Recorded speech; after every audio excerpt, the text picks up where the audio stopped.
ہم تو حسن ظن رکھیں گے کہ عبد القادر جیلانی کو تو بیچاروں کو پتہ ہی نہیں ہوگا ان کے ساتھ کیا کچھ ہو رہا ہے، لیکن چونکہ یہ کروا رہے ہیں تو ظاہر ہے کہ پھر اس کا اینڈ رزلٹ یہی نکلے گا کہ وہ اپنے مریدوں کو قتل ناحق والا نہ صرف معاملہ کرتے تھے بلکہ مریدوں کی وجہ سے اپنی بھی آخرت برباد کر لی. ظاہر ہے خود بھی جہنم میں چلے گئے قتل ناحق کر کے. تو قرآن کا فتویٰ ہے. آج تو آڑے بابے ہوں 302 کٹاما ہوتے ہیں. اچھا اس کے بعد یہ رزلٹ نکلا کہ یہ جو ان کا دعویٰ ہے نا کہ یہ رسول اللہ صلی اللہ علیہ وآلہ وسلم کے دین کے پاسباں ہیں، امین ہیں، ان کی لیگیسی آگے لے کے چل رہے ہیں، یہ بھی بالکل فراڈ ہے. کیا رسول اللہ صلی اللہ علیہ وآلہ وسلم کا ایٹیچیوڈ یہ ہوتا تھا اپنے ساتھیوں کے ساتھ؟ بخاری اور مسلم دونوں اٹھا کے دیکھیں. انس ابن مالک کہتے ہیں 10 سال تک میں نے رسول اللہ کو وضو کروایا ہے صلی اللہ علیہ وآلہ وسلم.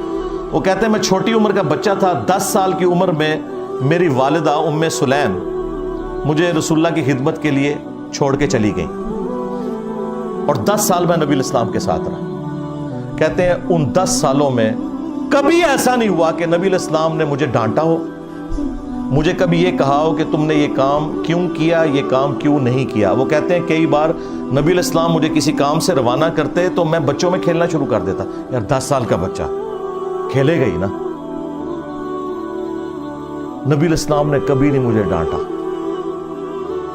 کبھی آپ صلی اللہ علیہ وآلہ وسلم گھر سے باہر نکلتے اور مجھے بچوں میں کھیلتے ہوئے دیکھتے تو پیار سے بلاتے، انیس،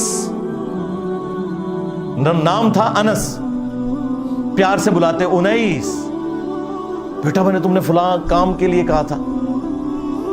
وہ کہتے اچھا یا رسول اللہ میں جاتا ہوں. بس نہ ڈانٹا کبھی، نہ مارا پیٹا. اور تمہارے بزرگ جو کہتے ہیں ہم رسول اللہ کے ماننے والے ہیں، ہم آپ کو رسول اللہ تک پہنچائیں گے، پہلے آپ تک پہنچ جاؤ. یہ میں آپ کو کمپیریزن بتا رہا ہوں. لہذا یہ جو تم لوگ کلیم کر رہے ہو نا کہ ہمارے بزرگوں کی کتابیں بدل گئی ہیں، تو جو باتیں تم کتابوں سے بیان بھی کر رہے ہو نا بغیر بدلی ہوئی، ہمارے نزدیک وہ بھی قرآن و سنت کے خلاف ہے. سمجھ رہے ہیں نا میں کیا کہنا چاہ رہا ہوں؟ ہاں اگر نہیں سمجھ آ رہی تو میں ایک اور مثال پیش کر دیتا ہوں. ان کے وہ اس وقت میٹھے میٹھے ایک مبلغ جو طارق جمیل صاحب کے مقابلے پہ انہوں نے لانچ کیے ہیں، ثاقب رضا مصطفی صاحب. ہائے ہائے ہائے ہائے. وہ خواجہ باب الحق نقشبند کے بارے میں بتا رہے ہیں کہ ان کی ایک مریدنی تھی. ہاں اس کو بادشاہ وقت نے ایک مینارے سے گرایا. ہاں اور وہ بخارے میں تھے. وہ کہتے ہیں کہ مریدنی نے آخری وقت میں بجائے اللہ کو پکارنے کے نا وہ بابے کو پکارا. اوکھے ویلے بزرگ کام آتے ہیں. تو آگے الفاظ دیکھیں اس ذمہ دار شخص کے. یہ کہتا ہے کہ جی وہ بزرگ آئے اڑ کے اور انہوں نے مریدنی کو کیچ کر کے، ہاں اس میں الفاظ ہے پکڑ کے، تو زمین پہ آرام سے رکھ دیا جب اس کو دھکا دیا جلاد نے. حضرت شاہ نقشبند بخاری علیہ رحمہ نقشبندیوں کے امام ہیں. آپ کابل میں تشریف لائے تو بادشاہ کے گھر میں کام کرنے والی ایک خاتون آپ سے روحانی نسبت قائم کر لیتی ہے. جو اس کی ہم منصب تھیں انہوں نے اس سے حسد کیا اور بادشاہ کے گھر کا زیور چوری کر کے اس پر الزام دھر دیا اور گواہیاں بھی دے دی. بادشاہ کو بڑا غصہ آیا. اس نے کوئی بات سنے بغیر کہا کہ اس کو لے جاؤ اور محل کی چھت سے اوپر گرا دو. خیر اس کو چھت پہ لے گئے. جب پھینکنے لگے تو اس کے دل میں خیال آیا وہ کسی نے بتایا تھا کہ اوکھے ویلے بزرگ کام آتے ہیں، تو اس سے بڑھ کر اوکھا ویلا ہو کیا سکتا ہے. تو اس نے بخارے کی طرف منہ کر کے کہا شیئا للہ چو گدائے مستمند المدد خواہم ز شاہ نقشبند. اور اتنے میں جلاد نے پیچھے سے دھکا دے دیا. جب وہ نیچے گئی تو حضرت شاہ نقشبند بخاری نے پکڑ کے آرام سے زمین پہ رکھ دیا. تو حیرت زدہ ہوگی حضرت آپ کب آئے تھے؟ کہا تو از چبارہ آمدی من از بخارا آمدم. تو چبارے سے چل پڑی تھی، میں بخارے سے چل. اور بعد میں مریدنی پوچھتی ہے کہ حضرت آپ کہاں سے ہیں؟ تو انہوں نے کہا کہ تو مینارے سے چل پڑی اور میں بخارے سے چل پڑا اور نہر والے پل تے آ کے ملے دوئے. یہ تبدیل تو نہیں ہوا. ظاہر ہے ثاقب رضا مصطفی صاحب جب بیان کر رہے ہیں تو یہ واقعہ تبدیل تو نہیں ہوا نا. اس کے ساتھ تو ہم یہ کر سکتے ہیں نا سب کچھ. اور دوسری طرف بخاری مسلم میں حدیث ہے کہ اما عائشہ سلام اللہ علیہا کہتی ہیں کہ اللہ کے محبوب صلی اللہ علیہ وآلہ وسلم نے کبھی بھی کسی عورت کو بیعت کے لیے ہاتھ نہیں لگایا. اور ان کی حالت دیکھیں کہ ان کے جو پیر ہیں وہ مریدنیاں کیچ کرتے ہیں. اب میں نے تو نہیں ان کو کہا کہ نامحرم مریدنی کو کیچ کیوں کیا، یہ میں آپ کو کمپیریزن بتا رہا ہوں. اس کے بعد ایک اور واقعہ جو بڑا مشہور کیا ہوا انہوں نے، وہ کہتے ہیں کہ جی ابو الحسن خرقانی جو تھے نا، جو بایزید کے خلیفہ تھے، وہ خلیفہ بھی جا کے قبر پہ ہی ہوئے ہیں، مطلب ان کے مرنے کے بعد تو وہ پیدا ہو رہا ہے بندہ. تو محمود غزنوی جب سومناتھ پہ حملے کر رہا تھا تو اس کو کامیابی نہیں ہو رہی تھی، تو آخری دفعہ اس کے پاس ابو الحسن خرقانی کا ایک کرتا تھا جو اس نے اللہ کے حضور توسل کے طور پر پیش کرتے ہوئے دعا کی اور اسے فتح ہو گئی. اور رات کو خواب میں بابا جی آ گئے اور بابا جی ناراض ہیں. وہ کہتے ہیں کہ تو نے میرے کرتے کی اتنی کم قیمت لگائی ہے. اگر تو یہ کرتا اپنے ہاتھ میں پکڑ کے اللہ سے یہ دعا کرتا کہ ہند کی سرزمین میں قیامت تک کوئی کافر نہ ہو تو یہ سارے مسلمان ہو جاتے. حضرت ابو الحسن خرقانی ایک بزرگ گزرے، یہ حضرت بایزید بستامی کے سجادہ نشین، اتنے بڑے آدمی تھے. اپنا جبہ دیا محمود غزنوی کو، جب مشکل آئی تو دعا مانگنا آگے رکھ کے اللہ فتح دے دے گا. تو محمود کہتے ہیں جب سومناتھ کے مندر نہیں فتح ہو رہے تھے تو میں نے بابے کا جبہ سامنے رکھ کے دعا کی تو اللہ نے مجھے فتح دے دی. کہتے ہیں بابا جی رات خواب میں ملے تو کہنے لگے تو نے کیا قیمت ڈالی میرے جبے کی؟ کہا حضور کیا مطلب؟ فرمانے لگے تو میرا جبہ سامنے رکھ کے دعا کرتا کہ یا اللہ ہندوستان کے سارے کافر مسلمان ہو جائیں تو اللہ نے توفیق ایمان دے دے دی. یہ تو نے کیا دعا مانگی ہے؟ یہ تعلیمات بتاتے ہیں اور پھر سبحان اللہ پڑھتے ہیں. اور یہ واقعہ تذکرۃ الاولیاء کے اندر بھی لکھا ہوا ہے شیخ فرید الدین عطار نے. اب یہ واقعات بیان کرتے ہیں تو ہم اس کے مقابلے میں انہیں بتائیں گے کہ بھائی اگر ان کرتوں سے کوئی فرق پڑتا تو اس کائنات میں سب سے عظیم کرتا تو رسول اللہ کا صلی اللہ علیہ وآلہ وسلم. صحیح مسلم میں حدیث ہے اسما بنت ابی بکر نے نبی الاسلام کا کسروانی طیالسی ایک کالا جبہ وہ نکالا اور انہوں نے بتایا کہ یہ وہ جبہ ہے جو نبی الاسلام پہنا کرتے تھے اور اس کے دھون کو ہم مریضوں کے لیے شفا کے طور پر استعمال کرتے ہیں. نبی الاسلام کا کرتا مبارک جو صحیح تبرک بھی ہے جس سے صحابہ کرام نے تبرک بھی حاصل کیا، وہ کرتا جب نبی الاسلام خود پہنتے تھے اس کرتے کو دیکھ کے تو مشرکین عرب نے اسلام قبول نہیں کیا. اور اس کے بعد رومنز اور پرشینز کے خلاف جب صحابہ کرام نے جنگیں لڑی ہیں تو وہ کرتا تو نہیں لے کے گئے جس طرح یہ ابو الحسن خرقانی کے کرتے سے دعا کی ہے. انہوں نے تو رسول اللہ کے کرتے سے کوئی دعا نہیں کی ہے. وہاں تو 8,500 صحابہ اور تابعین شہید ہوئے ہیں جنگ قادسیہ میں، ہاتھیوں کے نیچے بھی آئے کئی. تب جا کے وہ پرشین امپائر جو ہے وہ مسلمانوں کے پاس آئی ہے. اور جنگ یرموک میں بھی ہزاروں صحابہ اور تابعین شہید ہوئے ہیں. تب جا کے رومن امپائر کی کمر ٹوٹی ہے. ادھر تو کوئی کرتے نہیں لے کے گئے، سب کہانیاں بنائیں گی. پھر ہمارے وہ جو مرشد ہیں مصباحی صاحب، ہاں اب مصباحی صاحب جو کچھ بیان کر رہے ہیں بزرگ ہی لکھ کے گئے ہیں. یہ کشف المجوب میں واقعہ لکھا ہوا ہے. اوپر دیکھا تو سونا، نیچے دیکھا تو سونا، درخت سارے کا سارا سونے کا اور پتے سونے کے اور جڑیں بھی. ہاں نا اینڈ تے کہندے ہاں نا، یعنی میں بھی ہوتے ہی سا. ہاں یہی مطلب ہوتا ہے نا. داتا حضور کشف المجوب میں لکھتے ہیں یہ فکرے ان کی زبان سے تب ادا ہوئے جب اس درخت کے نیچے تھے جس کے اوپر میں چڑھا ہوا تھا. آپ فرماتے خدا کی عزت و عظمت کی قسم پورا درخت، اس کی ٹہنیاں، اس کا تنا، اس کی جڑیں بھی سونے کی ہو گئی. سارا ہاں سارے سونے کا ہو گیا. اب وہ جو ہے نا وہ مٹی اٹھانے کے لیے نیچے، تو نیچے دیکھا تو زمین سونے کی زمین سونے کی. یہ کیا ہوا؟ دائیں دیکھا تو سونا، بائیں دیکھا تو سونا، آگے دیکھا تو سونا، پیچھے دیکھا تو سونا. اب بابا جی نے کام کیا تھا، کیوں نہیں مٹی دیا ٹیما پھڑان دیا. اور کہتا ہے حضور کہاں سے پکڑاؤں, مٹی ہے ہی نہیں, جہاں تک نظر جاتی سونا ہی سونا ہے. بابا جی ایک سوال ہے بابا جی, اگر آپ ہوا میں سونا نکال سکتے ہیں بابا جی تو دیش کی غریبی کیوں نہیں مٹا دیتے بابا؟ جواب بابا جی, جب آپ خود سونا نکال سکتے ہو تو ہم لوگوں سے چندہ کیوں لیتے ہو بابا جی؟ جواب یہ رانگ نمبر ہے, یہ رانگ نمبر ہے. تو یہ وہ تعلیمات ہیں جو ان کے بزرگوں کی کتابوں میں لکھی ہیں اور یہ ڈیفینڈ کر رہے ہیں. ہم اس کے جواب میں پھر آپ سے نہ پوچھیں کہ تم بزرگوں کے بارے میں کلیم کر رہے ہو کہ وہ نیچے دیکھتے تھے سونا بنا دیتے تھے, درختوں کو سونے کا بنا دیتے تھے. خدا کے لیے سورہ بنی اسرائیل کے اندر جو کافروں نے رسول اللہ صلی اللہ علیہ وآلہ وسلم سے 9 معجزات مانگے تھے نا, ان میں سے ایک معجزہ یہ بھی تھا کہ اس کا کوئی سونے کا گھر بن جائے, تب اسے پیغمبر مانیں گے. تو اللہ تعالیٰ نے پتہ اس کے جواب میں کیا کہا کہ تم فرماؤ میں تو بشر ہوں, رسول ہوں, اللہ کا پیغام پہنچانے والا ہوں, یہ اللہ کے اختیار میں.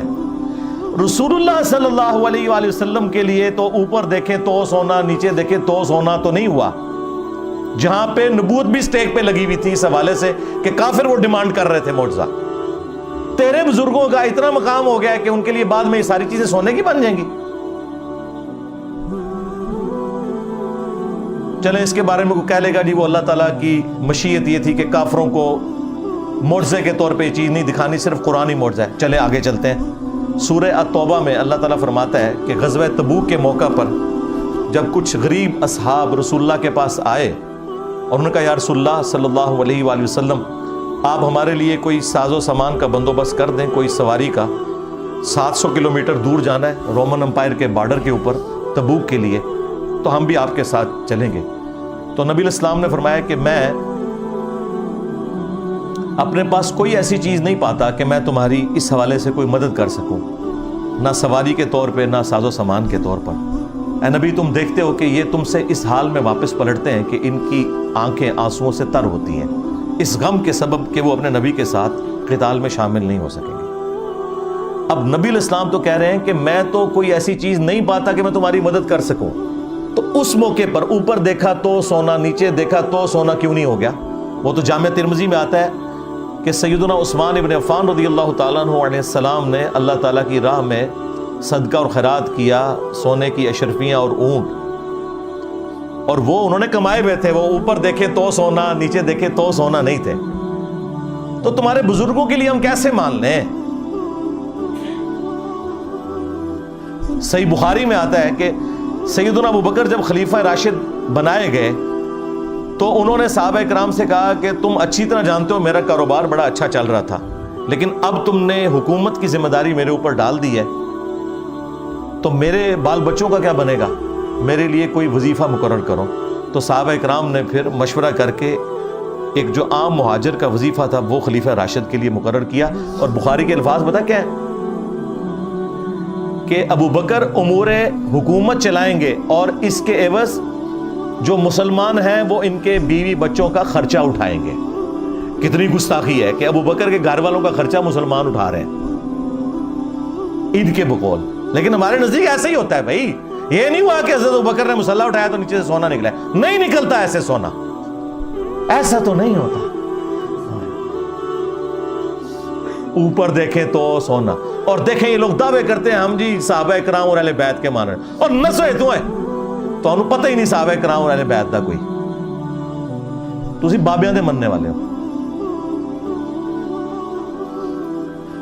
یہی مصباحی صاحب ایک اور واقعہ سناتے ہیں ایک بزرگ کا. وہ کہتے ہیں کہ وہ سمندری جہاز کے ذریعے حج یا عمرے کے لیے جا رہے تھے, اور بار بار کیپٹن سے آگے پوچھتے تھے کہ بھئی کب آئے گا جدہ؟ تو وہ کہتا تھا ابھی تو یہ بندرگاہیں آئیں گی پھر. اور پھر وہی جو ان کی کہانی تھی وہ چھوڑ دی انہوں نے. وہ کہتے ہیں کہ جی وہ بزرگ جو ہیں وہ انہوں نے اپنی کرامت دکھائی, اور نے کہا جی کیپٹن صاحب لو پھر جدہ آگے آ جائے. ہمارے بزرگوں نے کوئی لطیفے نہیں لکھے جی. یہ کتاب ہے تذکرہ غوثیہ, یہ غوث علی شاہ صاحب رحمۃ اللہ تعالی علیہ کے ملفوظات. فرماتے ہیں میں حج کرنے کے لیے گیا اور میں بمبئی بندرگاہ سے بحری جہاز پہ بیٹھا. کہتے اسی طرح جہاز بمبئی بندرگاہ سے نکلا, تھوڑا سا جہاز آگے گیا ہوگا تو ایک بابا جی آ گئے اور آ کے میرے والد صاحب کو کہتے ہیں مولوی صاحب یہ تو بتائیں جدہ کب آئے گا؟ تو کہتے میرے والا صاحب مسکرا کے کہنے لگے بزرگوں وہ یہ تو جہاز بمبئی بندرگاہ تو چلے ہیں 11 دن لگنے نے پھر جدہ آئے گا. کہتے ہوں بابا جی چلے گئے, اثر پڑھ کے پھر آئے, وہی سوال. میرے والا صاحب کا بھی وہی جواب, پھر چلے گئے, مغرب پڑھ کے پھر آئے, پھر وہی سوال. کس دفعہ میرے والا صاحب بھی غصے میں آ گئے, کہنے لگے بابا جی گل نہ کریے, بار بار نہ ہو میرے گھر, میں تو 11 دن تو پہلے لیا نہیں سکتا, جو تسی لیا سکتے ہو تو لے آؤ. کہتے ہیں وہ بابا جی میرے والد صاحب کو کہتے ہیں پھر سب سے پہلے کون سی بندرگاہ آئے گی؟ کہتے ہیں میرے والد صاحب نے کہا مخا, پھر کون سی آئے گی؟ حدیدہ, پھر کون سی آئے گی؟ عدن, پھر کون سی آئے گی؟ میرے والد صاحب نے کہا جدہ. تو بابا جی کہتے ہیں پھر دیکھو جدہ آ گیا جی. تذکرہ غوثیہ, ہمارے بزرگوں نے کوئی لطیفے نہیں لکھے جی. انہوں نے پتا سی کہ جدے تو بعد انجینئر صاحب نے بھی آنا ہے. اتنا بڑا بلنڈر بابے سے ہو گیا. یہی میں کہتا ہوں ان بابوں کو نہ قرآن کا پتہ, نہ سنت کا پتہ, نہ ان کو نماز ٹھیک آتی ہے, نہ انہیں زکوٰۃ کے مسائل پتہ ہے, نہ انہیں حج کے مسائل پتہ ہے. اتنی بڑی خرابی ہو گئی کہ جو احرام باندھنے کی جگہ تھی میقات, وہ یہ سب کانٹیننٹ سے وہ جا رہے تھے, وہ کہہ رہے تھے کہ یہ اس طرف سے جا رہے تھے. یلملم ایک جگہ آتی ہے جو جدے سے بہت پہلے آتی ہے. ایون جہاز کے پائلٹ کو بھی پتا ہے, آپ عمرے کے لیے جائیں وہ اناؤنسمنٹ کرتے ہیں کہ یلملم آنے والا ہے, اگر کسی نے احرام نہیں باندھا ہوا یا احرام باندھا ابھی تک نیت نہیں کی تو نیت کر لے, کیونکہ اس کے بعد تو دم واجب ہو جائے گا. ان کے بابے نے ڈائریکٹ جدے پہنچا دیا جہاز, وہ کوئی نہیں پہنچا, کہانی پہ کراندہ جائے. لیکن چلو یہ تو کہتے ہیں نا پہنچا. ہم کہتے ہیں جس بابے کو مسائل نہیں پتا, پکڑ کے مفت میں پورے کے پورے بحری جہاز کے اوپر جو ہے نا وہ دم واجب کروا دیا. سینکڑوں لوگ سوار ہیں, سینکڑوں بیڑے اب جا کے ڈھونڈے, یعنی نیکی کی تھی کہ الٹا مصیبت ہی پا چھڑے. اور یہ شوق سے بیان کرتے ہیں, یعنی پورے جہاز کو اڑا کے وہاں پہ پہنچا دیے. یار جہاز تو اڈگل بنیا تھے کوئی نہیں, ہاں نہ تم سے سٹیم انجن بنا, نہ تم سے ہوائی جہاز بنا. پوری زندگی تمہارے بزرگ مکے مدینے جاتے رہے, ٹھیک ہے, کسی کو تیل نظر نہیں آیا. تیل جا کے 1960 میں جا کے جو ہے وہ ارامکو کمپنی جو امریکہ کی, انہوں نے جا کے وہاں پہ نکالا تیل. تو بزرگ کدھر رہے؟ سب کہانیاں کراتے رہے. اچھا اب میں آپ کو بتاؤں, مسلم شریف میں لکھا ہوا ہے, بنو سلمہ ایک چوراہے پر کھڑے ہوئے تھے, نبی علیہ السلام پاس سے گزرے, آپ صلی اللہ علیہ وآلہ وسلم نے پوچھا کس لیے کھڑے ہو؟ تو انہوں نے کہا یا رسول اللہ ہم دور گاؤں ایریا سے آتے ہیں تو نماز میں لیٹ ہو جاتے ہیں, ہم نے ارادہ کیا ہے کہ ہم مسجد نبوی شریف کے پاس مدینہ شریف میں ہی شفٹ ہو جاتے ہیں تاکہ نماز پہ ہم ٹائملی پہنچ جائیں. تو آپ صلی اللہ علیہ وآلہ وسلم نے فرمایا کہ تم لوگ جتنے قدم چل کے آتے ہو نا تو اتنا ثواب تمہارے نامہ اعمال میں لکھا جاتا ہے. تو پھر بنو سلمہ نے مدینہ شریف میں شفٹ ہونے کا ارادہ ترک کر دیا. اب مجھے بتائیں اس وقت رسول اللہ نے یہ مشورہ کیوں نہیں دیا کہ اڑ کے آ جایا کرو, بعد میں بابے جو اڑیں گے. اور بھائی کوئی نہیں تھا اڑتا, اس کا مطلب صحابہ کرام کو ایکٹنگ میں نہیں کر رہے تھے, وہ نہیں اڑ سکتے تھے بیچارے, اسی لیے مدینہ شریف شفٹ ہو رہے تھے. یہ ہے کتابوں کا دین. یہ میں آپ کو کمپیریزن ساتھ ساتھ اس لیے کروا رہا ہوں تاکہ آپ کو پتہ چلے کہ مرنے سے پہلے اے مسلمان کر لے اس پہ غور, کتابوں کا خدا اور ہے, بابوں کا خدا اور. اگرچہ بابے بھی اسی خدا کو مانتے ہیں لیکن یہ کوالٹیز بالکل ڈیفرنٹ ہیں. قرآن و سنت میں آئی ہوئی تعلیمات بالکل ڈیفرنٹ ہیں. اس طرح کی تعلیمات یہ لوگ پبلک کے اندر مشہور کر رہے ہوتے ہیں. اگلے دنوں وہ باپا جانی کی ایک ویڈیو, اس کے اوپر ان کے جو سینکڑوں ہزاروں مریدین سبحان اللہ پڑھ رہے ہیں, وہ کہہ رہے ہیں جی ہمارے ایک مفتی تھے دعوت اسلامی کے, تو وہ فوت ہو گئے. ان کی قبر کے اوپر ایک مدنی قافلہ حاضری کے لیے گیا, تو کہتے ہیں اندر سے قرات کی آواز سنائی دے رہی تھی اور زور کی نماز تھی. مفتی دعوت اسلامی کی بارگاہ میں تو انہوں نے وہ بتایا کہ ہم اس وقت مفتی دعوت اسلامی قدس سر السامی کے مزار پر حاضر ہیں, اور ہم دونوں نے ہم دونوں نے بالکل ہوش و حواس میں اپنے کانوں سے سنا کہ اندر میں با جماعت نماز پڑھی جا رہی ہے, اندر میں نماز پڑھی جا رہی ہے, باقاعدہ قراءت سنائی گئی ہم کو. ظہر کا وقت تھا, باقاعدہ وہ قراءت سنائی دی گئی. ظہر کا وقت تھا, باقاعدہ وہ قراءت سنائی دی گئی. ظہر کا وقت تھا, باقاعدہ وہ قراءت سنائی دی گئی, اور سلام پھیرنے کے بعد اللہم انت السلاموں کی دعا بھی ہم نے سنی. اندازہ کرو اور نیچے لوگ سبحان اللہ پڑھ رہے ہیں. اس سے آپ اندازہ لگائیں کہ ان کے آڈینس کتنا اپنا دماغ استعمال کرتے ہیں. زور کی نماز میں تو قرات اونچی ہوتی ہی نہیں ہے. کہانی ہے, کوئی آواز نہیں سی آ رہی قبر کے اندر سے یا باہر سے. ایسے نہیں ہوتا میرے بھائی. صحابہ اکرام کا سٹیٹس میں آپ کو بتاؤں, قبر تو بہت دور کی چیز ہے. صحیح بخاری میں حدیث ہے, نبی علیہ السلام کا ایک غلام تھا مدعم, جو آپ علیہ السلام کی سواری کا کجاوا کسا کرتا تھا. خیبر کے موقع پر ایک نامعلوم تیر اسے لگا, وہ شہید ہو گیا. صحابہ اکرام نے کہا کہ تمہیں شہادت مبارک ہو, نبی علیہ السلام کی خدمت بھی اور موت بھی آپ کی موجودگی میں آئی ہے. بالکل ٹھیک رزلٹ نکالا. لیکن نبی علیہ السلام نے پتہ کیا فرمایا؟ آپ نے فرمایا تم اسے شہادت مبارک کہہ رہے ہو, حالانکہ میں نے دیکھا ہے کہ اس نے مال غنیمت کی ایک چادر چوری کی تھی جو اللہ تعالیٰ نے آگ کی بنا کے اس کے اوپر ڈال دی ہے. صحابہ کرام کو تو سامنے میت کے اوپر کوئی چادر نظر نہیں آئی. ان کے بزرگوں کو نظر آتا ہے جی قبر کے اندر کون نماز پڑھ رہا ہے, کوڑ مارے اور نماز زور کی, اور کہہ رہے کہ رات کی آواز باہر سنائی دے رہی تھی. زور میں تو آہستہ آواز سے ہوتی ہے. کوئی جھوٹ کرنا تھا تو مغرب عشاء کا ذکر کرتے ہیں, لیکن وہ چور اپنی لنگوٹی چھوڑ جاتا ہے نا, اور ہم تو تیار بیٹھے ہیں پکڑنے کے لیے. چھوڑ ہی نہ ہو تب بھی ہم پکڑ لیتے ہیں, جب کوئی اتنی چھوڑ کے جائے تو ویسے پکڑی جائے گی. تو صحابہ کرام اپنے گھروں کی طرف دوڑے. اگر کسی نے غلطی سے بھی کوئی ایک رسی کا ٹکڑا بھی اٹھایا تھا نا, یہ سمجھ کے کہ اس کی کیا ورت ہے, لا کے مال غنیمت میں جمع کروایا کہ اس کی وجہ سے ہماری پکڑ نہ ہو جائے. پھر بخاری مسلم میں حدیث موجود ہے کہ نبی علیہ السلام دو قبروں کے پاس سے گزرے تو رک گئے. صحابہ کرام نے کہا یا رسول اللہ آپ کیوں رکے ہیں؟ فرمایا دو قبر والوں کو عذاب ہو رہا ہے. صحابہ کرام کو تو نہیں قبر کا عذاب نظر آیا.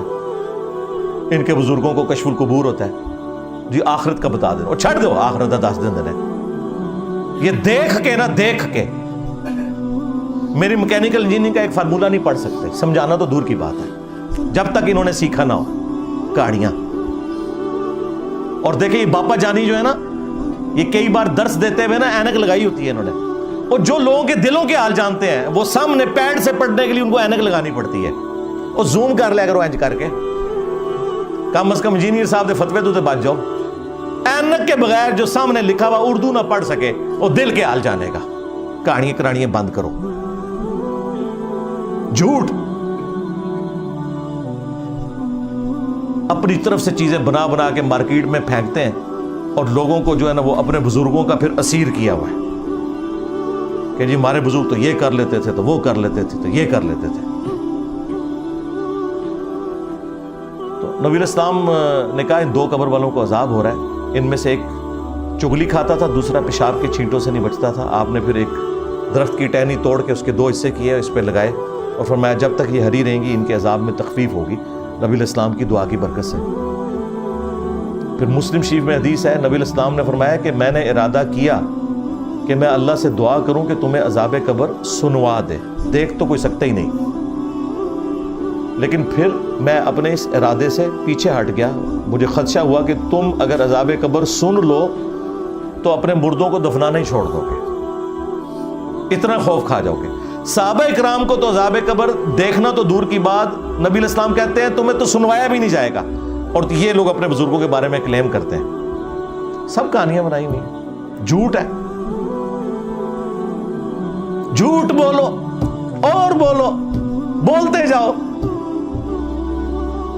اسی لپیٹتے جاؤں گے تھوڑی. اینڈ جیڑی نے گچھی انہوں آگ لا دیں گے قرآن و سنت کے دلائل سامنے رکھ کے. کہانیاں بنائی ہوئی ہیں, جھوٹ پہ جھوٹ بولتے جاتے ہیں. تو یہ وہ تعلیمات میں آپ کو بتا رہا ہوں موٹی موٹی جو ان کے کلیم ہیں.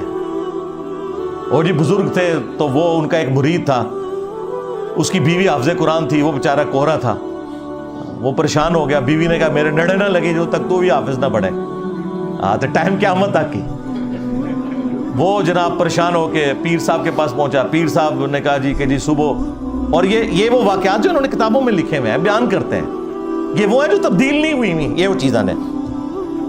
کہتے ہیں جی وہ پیر صاحب نے صبح کے وقت جب سلام پھیرا فجر کی نماز میں, دائیں طرف جتنے تھے حافظ قرآن بن گئے, بائیں طرف جتنے تھے ناظرہ بن گئے. اور لوگ کہتے ہیں سبحان اللہ. اس طرح کوئی حافظ قرآن بنتا ہوتا تو صحابہ صفا کا جو چبوترا ہے 155 صحابہ کا, ان میں سے جو احادیث روایت کرنے والے صاحب ہیں وہ تو چند ایک ہیں. حضرت ابو ہریرہ رضی اللہ تعالیٰ عنہ, اور ان کے لیے بھی خاص دعا تھی, بخاری مسلم میں آئی, تو وہ حدیثیں نہیں بھولتے تھے. وہ کہتے ہیں میں بھول جاتا تھا, پھر حضور نے میرے لیے دعا کی, میں پھر جو بھی نبی علیہ السلام سے سنتا تھا یاد کرتا تھا. لیکن انہوں نے بھی یہ نہیں ہوا کہ نبی علیہ السلام نے کوئی دائیں طرف سلام پھیرا تو ان کو ساری حدیثیں یاد ہو گئی ہیں, محنت سے یاد کی ہیں بعد میں بھی. یہ میں آپ کو فرق بتا رہا ہوں, ورنہ یہ اتنے لوگوں کی نبی علیہ السلام تعلیم کا اہتمام کیوں کرتے تھے؟ حتیٰ کہ مسند احمد میں آیا کہ غزوہ بدر کے جو قیدی تھے کافر, وہ چھوڑنے کے لیے یہ ان کے لیے فدیہ مقرر کیا گیا, جن کے پاس پیسے نہیں تھے, کہ تم لوگ مسلمانوں کو لکھنا پڑھنا سکھا دو. نبی علیہ السلام نے تو نہیں کہا کہ بھی جس نے لکھنا پڑھنا سیکھنا ہے میرے پیچھے نماز نیت کرے, دائیں طرف سلام پھیروں گا سارے حافظ ہو جائیں گے, بائیں طرف سارے ناظرہ ہو جائیں گے. اس کا مطلب ہے کہ جو کچھ تم اپنے بزرگوں کے بارے میں کلیم کر رہے ہو نا, واقعات, وہ سب کے سب خود فراڈ کے اوپر مبنی ہے. ہم جو تم لوگ صحیح بیان کرتے ہو نا, وہ بھی صحیح ماننے کے لیے تیار نہیں. جی شیخ عبد القادر جیلانی نے فرمایا کہ میرے سلسلے میں جو بھی داخل ہو گیا تو اللہ تعالیٰ نے مجھ سے گارنٹی مجھے دی ہے. اندازہ کرے غیر پیغمبر جو 500 سال بعد آیا اس کے بارے میں ایک کلیم کر رہے ہیں, اللہ نے اسے گارنٹی دے دی ہے. رسول اللہ کے بعد جو کہہ رہے ہیں نا مجھے اللہ نے گارنٹی دی ہے, تو سمجھ لو کہ اے مسلمہ کذاب دا چھوٹا پراج ہے, خواہ غلام القادیانی دجال ہے یا کوئی اور ہے. ہم نہیں کہتے کہ عبد القادر جیلانی نے یہ کہا ہوگا, لیکن ان کی ضد ہے. ہم کہتے ہیں اگر ضد ہے تو لو سامو, پھر فتوا لو ساڑھے کو.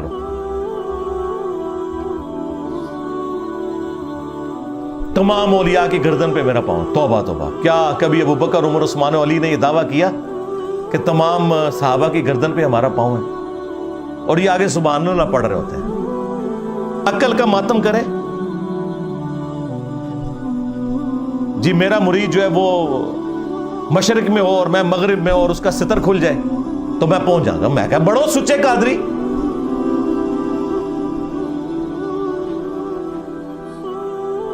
نیچے پجامہ یا کوئی انڈر ویئر پہن کے تو پبلکلی آپ لوگ اپنی تہمت کھول کے بتائیں, اور شیخ عبد القادر جیلانی آ کے آپ کی تہمت باندھ دے. وہ کہتے ہیں نہیں اس طرح تو بزرگوں کو چیک تو نہیں کرنا چاہیے نا, یہ تو ویسے انہوں نے فرمایا تھا. اور پریکٹیکلی ایک ہوا ہے انڈیا میں, ایک مولوی ان کا قادری تقریر کر رہا تھا, بڑا اچھل کود رہا تھا, اس کی شلوار اتر گئی. وہ آپ نے ویڈیو دیکھی ہوئی ہے نا. یہاں کے فارغین تبلیغ اس طرح کریں گے, سارے علمی کو ہم دیوبندی وقت میں شامل حاصل کر لیں گے.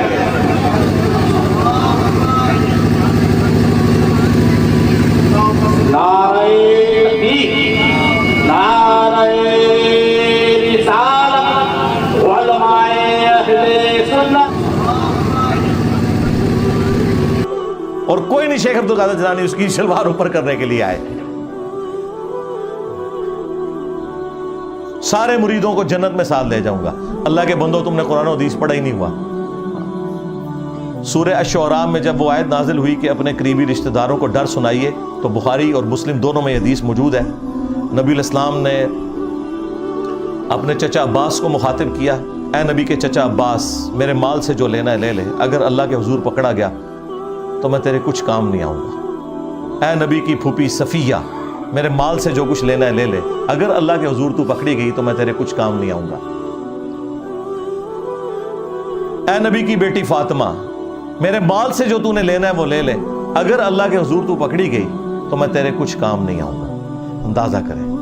اور ادھر یہ لوگ کہتے ہیں جی ہم اپنے مریدوں کو بھی ساتھ لے کے جائیں گے جنت میں, اس وقت تک جنت میں داخل ہی نہیں ہوں گے. اللہ سے ڈر جاؤ. یہ تکبرانہ جملے کہ اولیاء کی گردن پہ میرا پاؤں ہے. اچھا پھر یہ بھی یہ پورا قصیدہ ان کی طرف قصیدہ غوثیہ منسوب کیا ہوا ہے, اور وہ پیر میر علی شاہ صاحب کے دربار کے اوپر نا جمعے کے دن مصطفیٰ جان رحمت پہ لاکھوں سلام تو کبھی کبھار ہی پڑھا جاتا ہے, قصیدہ غوثیہ برل وہاں پہ پڑھا جاتا ہے. یہ قیامت تک سورج جو طلوع ہوگا وہ مجھے میری اجازت سے طلوع ہوگا, مجھے بتائے گا کہ کیا کچھ ہونا ہے. پتہ نہیں کیا کچھ کہانیاں لکھی ہیں نے, مطلب وہ جو کوئی صحابی بھی نہیں سوچ سکتا اپنے بارے میں. تو یہ ساری کی ساری باتیں کرنے کے بعد پھر میں بولوں کہ نہ بولوں کہ میرے نبی سا ہے ہی کوئی نہیں, بابے تے شے ہی کوئی نہیں. کیونکہ یہ جتنے میں نے 7-8 واقعات آپ کو بابوں کے بتائے ہیں نا, اس کے مقابلے میں قرآن و سنت کی تعلیمات بتائی ہیں. تو اب میں حق بجانے میں یہ کہنے میں کہ نبی کے جیسا ہے ہی کوئی نہیں, بابے تے شے ہی کوئی نہیں. جو چیزیں نبی الاسلام ان کے صحابہ کے لیے نہیں ہیں تم نے بابوں کے لیے کلیم کی ہیں. تو ہم کہہ رہے ہیں نا یہ ہم بابوں کو توہین کے طور پہ نہیں کہہ رہے. اور ویسے بھی تم نے ہمیں خود یہ کہانی پڑھائی ہوئی تھی کہ جی کوئی بڑے سے بڑا غوث کتب ابدال ہو, وہ کسی صحابی کے گھوڑے کے قدموں کی خاک جو گھوڑے کے نتھنوں میں بیٹھے, یہ جو ایک کہانی پوری انہوں نے بنائی ہوئی ہے, کولوئی بنائی ہوئی ہے. چلیں یہ تو مانتے ہیں اس کہانی کو, اس کے برابر نہیں ہو سکتا. تم تو کہتے ہو کہ غوث کتب ابدال یعنی تمہارے بابے صحابہ کرام کے گھوڑے کے قدموں کی خاک کے برابر بھی نہیں ہے. جانوروں سے بدتر سمجھتے ہو غوث کتب ابدال کو, تم ظاہر ہے جانوروں سے بدتر سمجھ رہے. ہم تو اس بات کو نہیں مانتے, کوئی بھی جانور کسی مسلمان سے افضل نہیں ہو سکتا. بہرحال تم کہتے ہو کہ وہ ان گھوڑوں کے قدموں کی خاک جو ہے نا وہ افضل ہے تمہارے غوث کتب ابدال سے. تو میں تو چھوٹی بات کر رہا ہوں, باب تشیعی کوئی نہیں. مجھے تو کہنا چاہیے کہ ابو بکر عمر عثمان و علی جیسا ہے ہی کوئی نہیں. تیرے بابے تشیعی کوئی نہیں, تیرے بابے تھے ابو بکر عمر عثمان و علی کے گھوڑے کی خاک کے مقابلے میں بھی شیعی کوئی نہیں. مجھے تو یہ بولنا چاہیے, تو بڑا ہلکا جملہ بول رہا ہوں. رجوع کرا پھر میں دیتے بھی جی بابے تشیعی کوئی نہیں, بابے تشیعی کوئی نہیں.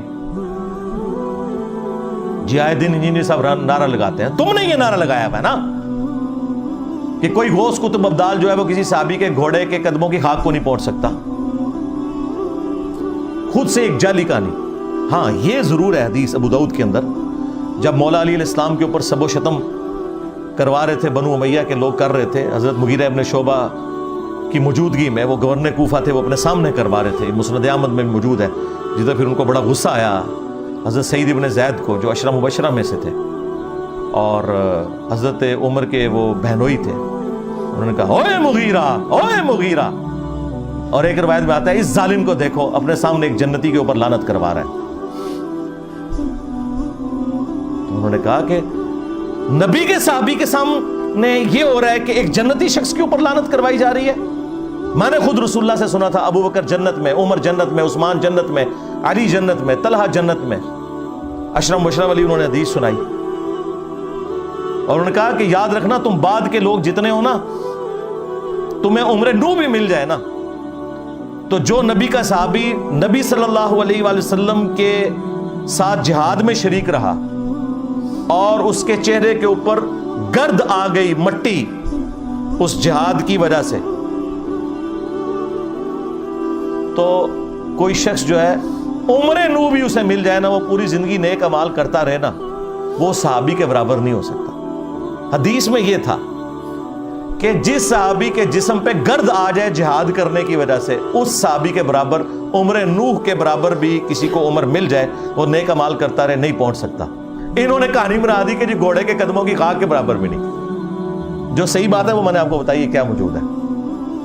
تو جب تم کہو کہ کوئی بڑے سے بڑا غوث کتب ابدال کسی صحابی کے گھوڑے کے قدموں کی خاک کے برابر نہیں, تو تم خود ہی کہہ رہے ہو نا باب تشیعی کوئی نہیں. ہم تو پھر بھی بہت بڑی بات کر رہے ہیں کہ نبی کے جیسا ہے ہی کوئی نہیں, بابے تھے شیعی کوئی نہیں. تم نے تو یہ پڑھایا ہوا ہے کہ صحابی کے گھوڑے کی خاک جیسا ہے ہی کوئی نہیں, بابے تھے شیعی کوئی نہیں. تو میرا نعرہ تم سے بہتر ہے اللہ کے فضل سے, لیکن توجہ نہیں تھی. صلو علی محمد وآل محمد, اللہم صلی علی محمد وعلی آل محمد واصحاب محمد وازواج محمد وامت محمد اجمعین الی یوم الدین, آمین.